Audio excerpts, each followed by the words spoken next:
Hi viewers, welcome to మన college guide. JNTU Kakinada సంబంధించిన first year economic year calendar అనేది release చేశారనమాట. East Godavari, west Godavari, Krishna, Guntur మరియు ప్రకాశం డిస్ట్రిక్ట్స్ లో ఉన్న ఇంజనీరింగ్ కాలేజ్ కి అప్లికబుల్ అవుతుంది.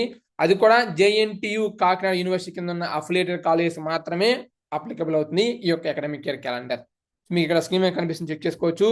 సో మీకు ఫస్ట్ యూనిట్ క్లాస్ ఎప్పుడు స్టార్ట్ అవుతాయి, అండ్ అదేవిధంగా ఫస్ట్ మిడ్ ఎగ్జామ్ ఇప్పుడు, దసరా హాలిడేస్, ఓకే, మరియు సెకండ్ యూనిట్ యొక్క క్లాసెస్ మరియు second mid examinations, preparation and practicals, అలాగే సెమిస్టర్ ఎగ్జామ్స్ మరియు సంక్రాంతి హాలిడేస్, అలాగే ఫస్ట్ సెమిస్టర్ అయిపోయిన తర్వాత సెకండ్ సెమిస్టర్ సంబంధించిన ఫస్ట్ యూనిట్ క్లాసెస్, అలాగే first mid, second unit classes, second mid కన్నా ముందే సమ్మర్ హాలిడేస్ అయిపోయిన తర్వాత సెకండ్ మిడ్ ఎగ్జామ్స్ అయిపోయిన తర్వాత ప్రాక్టికల్స్ అండ్ ప్రిపరేషన్ మరియు ఫైనల్ సెమిస్టర్ ఎగ్జామ్స్ అనమాట. Complete both first and second semesters యొక్క డీటెయిల్స్ ఇవి.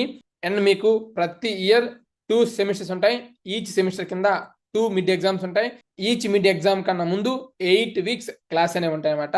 ఎవ్రీ 8 వీక్స్ అయిపోయిన తర్వాత ఒక మిడ్ ఎగ్జామ్, మరి ఇంకొక 8 వీక్స్ అయిపోయిన తర్వాత ఇంకొక mid exam. So 2 mid exams అయిపోయిన తర్వాత సెమిస్టర్ ఎగ్జామ్స్ అనేవి ఉంటాయి. ఇది ఒక సెమిస్టర్ లో జరిగే ప్రాసెస్. మీకు ఎలాంటి డౌట్స్ సరే కామెంట్ సెక్షన్ లో కామెంట్ చేయండి. Thank you. Thanks for watching.